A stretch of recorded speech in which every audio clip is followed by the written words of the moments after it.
Picture this. Your HOA president stands at the monthly meeting smiling like a saint, lecturing everyone about community harmony and finding Mrs. Jenkins for the wrong shade of mulch. Then the very next morning, she guns her white Lexus straight across your prize rose garden like it's her personal freeway. I watch from the window, coffee going cold in my hand, as Victoria Langford, Sunnybrook Estates HOA president, blonde bob perfect, oversized sunglasses gleaming, cut a fresh diagonal scar through my side yard lawn, tires spitting chunks of sod. She didn't even slow down. She waved.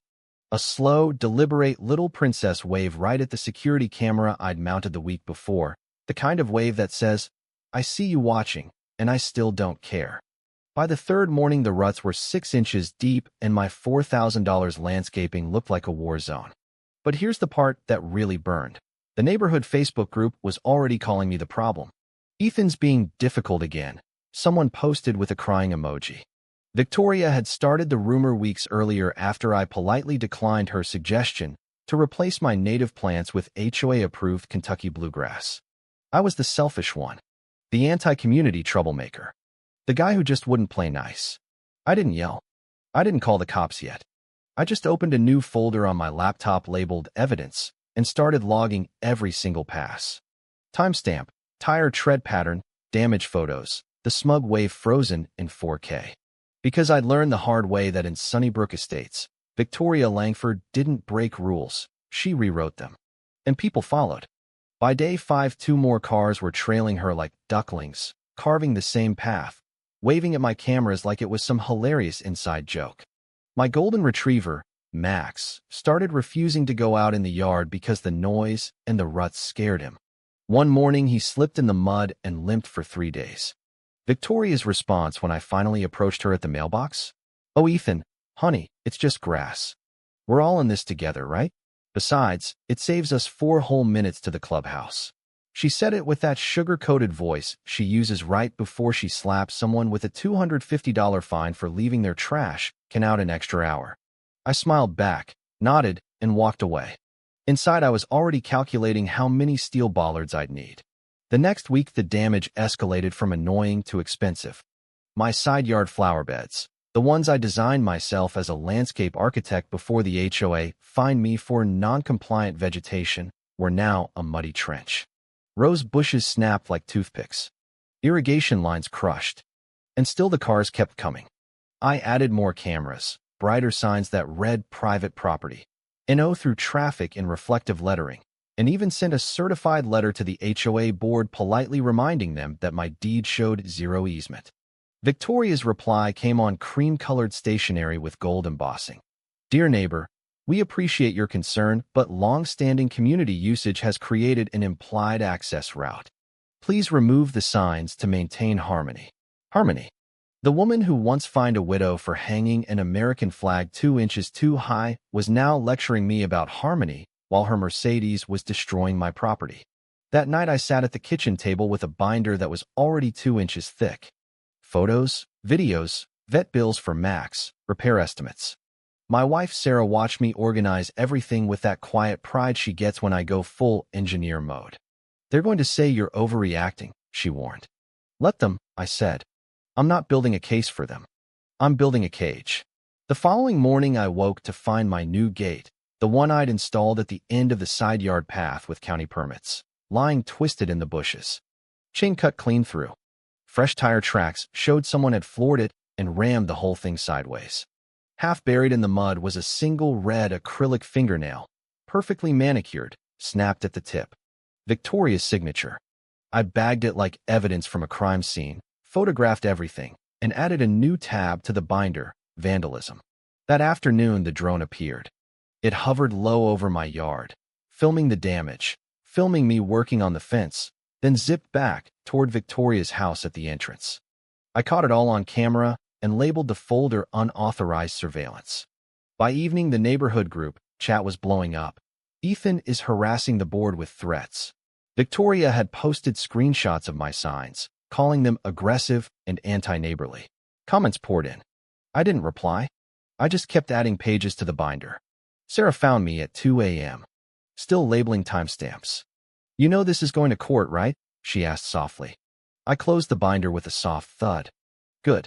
Because in court, pretty waves and cream stationery don't mean anything. The next day, I called the county surveyor and ordered 8 heavy-grade steel bollards, the kind they use at federal buildings. While they were being delivered, I spent the afternoon pouring concrete footings with every permit filed online and time-stamped.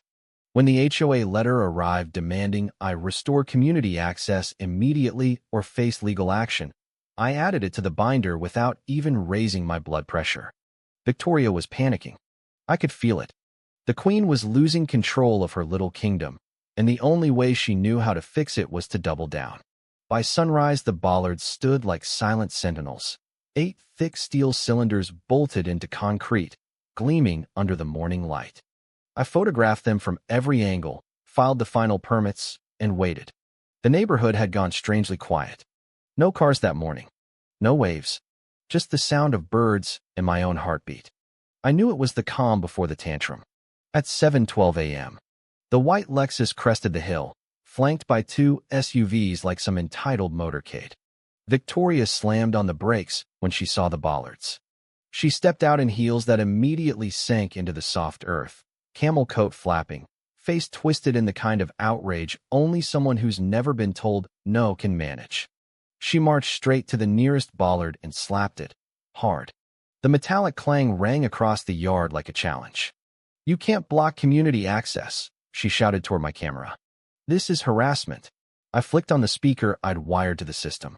My voice came out calm, almost bored. "You're on private property, Victoria. Turn around." Her head whipped toward the speaker like she'd been slapped. For the first time, the mask slipped. Pure venom. Behind her, one of the other drivers leaned out the window. "Vicky, maybe we should just—" "Shut up," she snapped. Then she did the thing I'd been waiting for. She climbed back in the Lexus, revved the engine until it screamed, and threw it into drive. The tires spun, dug in, and the big SUV rocketed forward straight into the center bollard. Metal screamed. The hood crumpled like aluminum foil.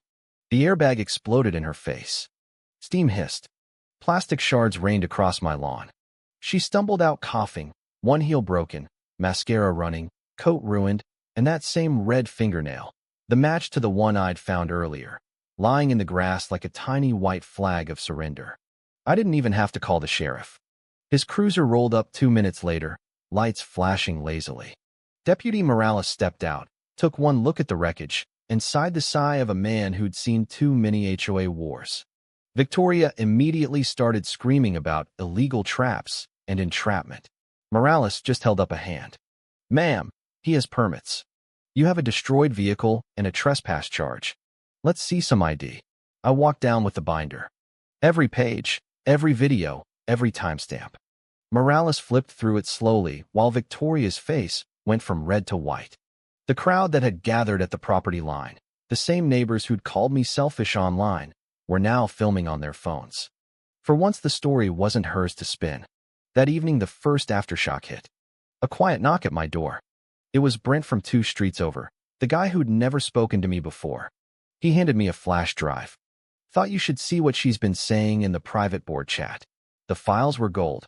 Victoria admitting she knew there was no easement, bragging about teaching Ethan a lesson. I added them to the binder with a small, satisfied smile. 2 days later, the lawsuit arrived. Thick packet, attorney letterhead, claiming I had created a hazardous obstruction and caused her emotional distress and physical injury. Sarah laughed so hard she snorted coffee. "They're suing you for crashing into your own yard." I just opened a new section in the binder labeled counterclaim. The courtroom smelled like old wood and desperation. Victoria sat ramrod straight in her best pearls, attorney whispering frantically. I sat with Sarah and my own lawyer, Reeves, who looked like he'd been waiting his whole career for this moment. The judge, a no-nonsense woman who'd clearly dealt with too many HOAs, called the case. Victoria's attorney started with the smashed Lexus photo blown up on the screen. "Your Honor, my client was simply using a long-established community route when the defendant's dangerous barriers caused this tragic accident." Gasps from the gallery. Reeves stood up slowly, lifted the binder with both hands like it weighed nothing, and said, "Your Honor, may we begin entering exhibits?" The videos played. Victoria waving smugly. Victoria's Mercedes leading the morning convoy. Victoria's fingernail in the mud after she destroyed my gate. The drone footage. The vet bill for Max. The county survey proving zero easement. With every new clip the gallery murmured louder. When the final angle of the crash played, slow motion, audio of her engine screaming, Victoria actually covered her mouth. The judge didn't even let her attorney finish his closing. She looked straight at Victoria and said, "Ma'am, assumption is not permission. HOA authority ends at the property line. This court finds in favor of the defendant. Permanent injunction granted. Lawsuit dismissed with prejudice. And if the HOA continues this nonsense, I will personally sign the sanctions order." The gavel cracked like thunder. Victoria's face collapsed. The woman who had ruled Sunnybrook Estates with an iron manicure was suddenly just another Karen who'd run out of road. 3 days later, she resigned as president for personal reasons. 2 board members followed. The new board sent me a handwritten apology and a proposal to rewrite the bylaws so no future president could ever claim implied access again. Brent even brought over the draft for my review. Sarah added a 24-hour cooling-off period clause. They loved it. The final envelope arrived a week later. No HOA seal, just a simple note from Margaret in Unit 14. "You didn't just protect your yard. You reminded the rest of us we still have rights." I tucked it into the binder, not as evidence this time, but as proof that sometimes one person standing their ground can redraw every line in the neighborhood.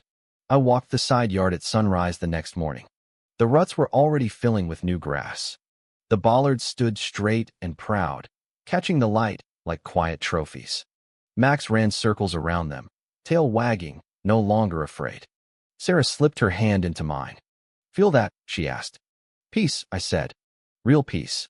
The kind you earn when the bully finally hits something she can't bully back."